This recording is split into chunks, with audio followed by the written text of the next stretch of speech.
Baiklah, Assalamualaikum warahmatullahi wabarakatuh.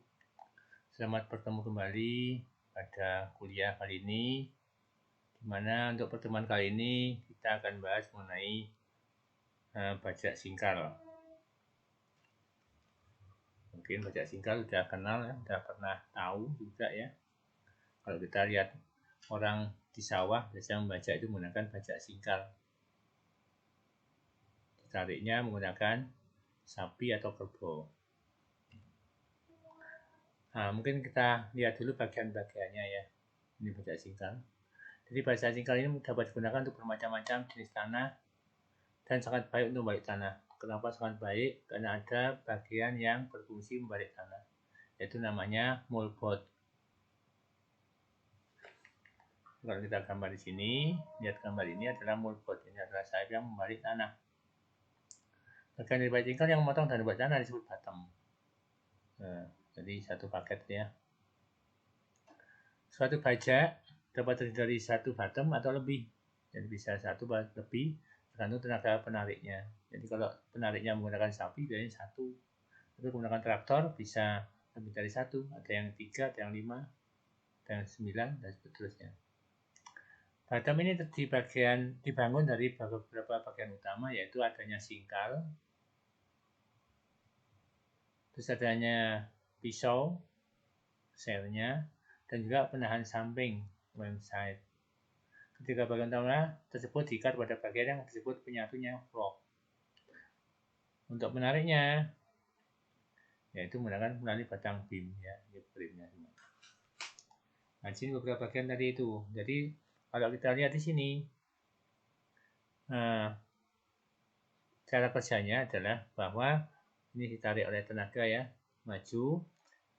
Maka ini bagian yang pertama menembus tanah adalah point of share-nya. Ini menembus tanah. Ini memotongnya. Ini ujungnya ya. Nah, lebar bajak dihitung dari sini ke sini. Nah, terus tanah akan terus naik ke atas. Di sini akan dibalik gitu ya. Di sini ada pemotong seperti ini. Nah, di sini ada bagian namanya land side. Land side ini adalah untuk menjaga kestabilan arah maju bajak. Jadi kalau nggak ada land side, maka mungkin bajaknya jalannya adalah bisa nggak lurus gitu ya. Nah, tapi dengan ada land side, maka dia akan menahan gerakan ke samping itu karena adanya bagian namanya land side ini. Nah, ini adalah bajak singkal yang dilengkapi dengan pisau di atasnya. Ada pisaunya ini.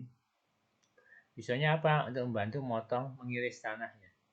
Kalau tadi nggak diiris ya, otomatis dia biasanya terpotong sendiri. Tapi dengan adanya pisau ini, maka akan membantu mempermudah, meringankan kerja dari pemotongan tanah. Nah, ini ada juga bajak yang seperti ini bisa diatur kedalamannya. Ini bajak yang bisa dipakai untuk dipakai oleh traktor tangan di sawah misalnya itu. Ini juga sama, ini tadi ada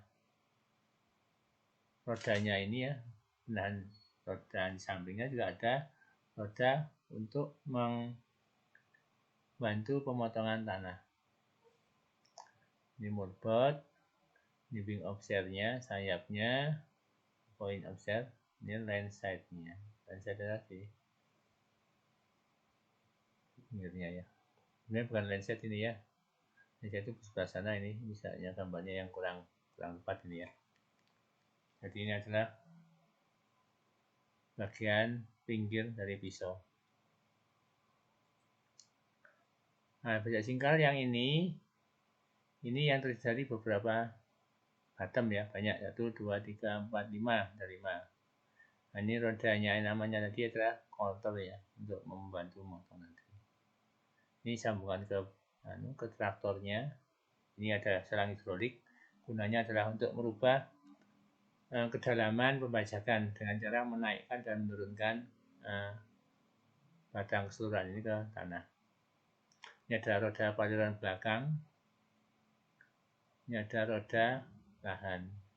Jadi roda badan belakang ini, tentunya untuk membantu juga ke arah stabilan dari arah maju bajak. Ini juga ada bajak yang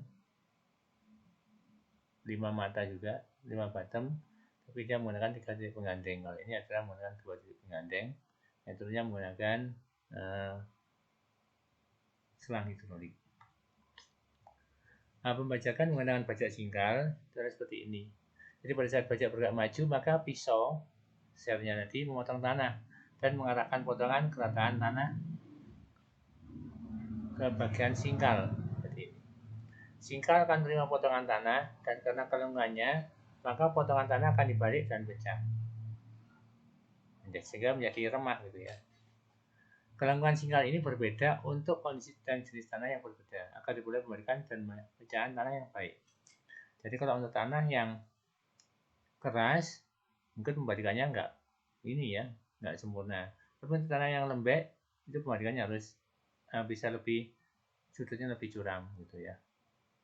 Artinya tujuannya apa ya, sekarang tergantung tujuannya ya. Kalau untuk membalik tanah aja ini biasanya lengkung, tapi kalau misalnya untuk memecah tanah maka dia biasanya lebih pendek, jadi nggak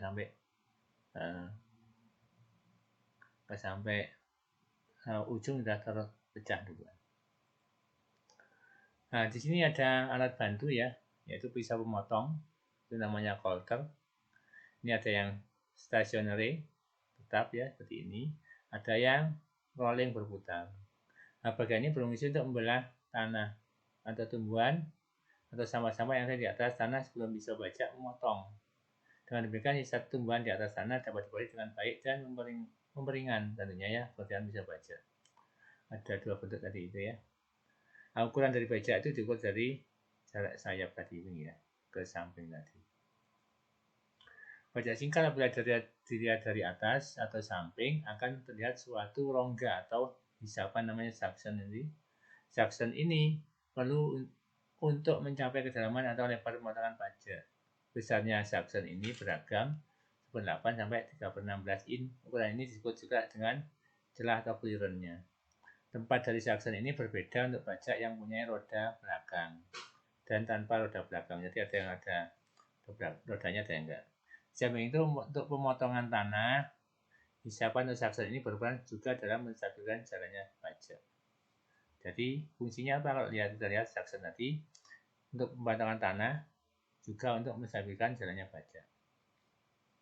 Hisapan ke bawah atau down suction atau celah vertikal clearance beragam dari 1/8 sampai 3/16 in pada bajak tanpa roda belakang, tergantung dari jenis alat dan juga jenis tanahnya. Pada jenis tanah dengan roda belakang, hisapan ke bawah sebesar 1/4 sampai 1,5 in. Nah, ini gambarnya ya. Jadi ini adalah namanya down suction, ini tampak dari samping, ini tampak dari atas gitu ya.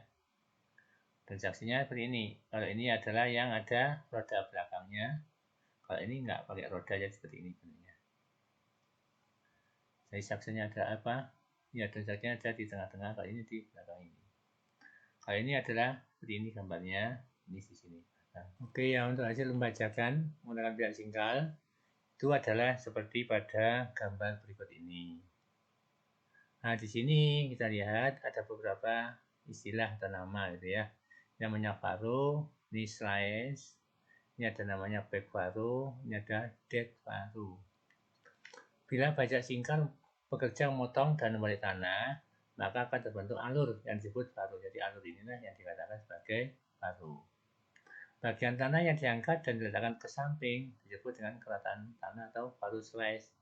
Jadi ini adalah faro slice-nya itu. Ini ya, tanah yang terbalik tadi itu.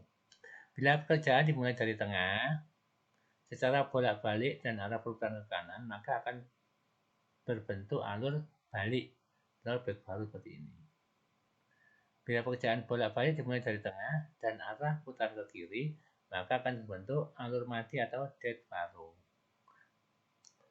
Nah, pembalikan tanah umumnya ke kanan. Jadi umumnya bentuk bajak singkal itu membalik tanahnya ke kanan. Nah, untuk yang ini, mungkin kita bicara yang back faro tadi. Jadi mula-mula orang ini bacanya dari mana dia tadi? Dari tengah areal seperti ini. Jadi ada ini nomor 1 ya, bacanya arah ke sana. Maka tanahnya adalah kebalik ke kanan seperti ini. Ya. balik ke kanan. Terus dia berputar. Dia berputar, ngolah lagi. Berarti dia balik ke sini, numpuk ya. Numpuk ke sini. Nah, seperti ini. Jadi pada saat ke sana dia baliknya ke kanan. Pada saat ke sini dia jadi ke kiri. Nah, ini tumpukan ini namanya back furrow. Ya. Jadi 1, 2 ini adalah maksudnya dari satu ke sini, balik arah dia ke sini. Gitu ya. Nah, sedangkan tuh yang dead furrow itu adalah seperti ini. Jadi mulainya dari tetap ya sama tengah, tapi dia berjalan ke kiri. Sehingga seperti ini. Jadi tanah sudah terbalik ke kiri, ya ke kanan ya, tanahnya balik ke kanan, terus dia balik arah ke kiri. Jadi ini nggak ada kosong, baliknya dia kalau arahnya ke sini, dia akan balik ke sini ke kiri. Jadi ada istilahnya tanah itu tanah mati, nggak ada tanahnya gitu ya. Itulah yang dikatakan adanya back furrow sama dead furrow. Jadi kejadiannya kadang-kadang perputaran dari bajak singkal melemparnya itu ke arah yang berbeda gitu ya. Itu yang bisa saya sampaikan, ini adalah sebagai referensinya. Kalau misalnya kurang jelas silahkan bisa dilihat di sumber ini. Demikian, terima kasih.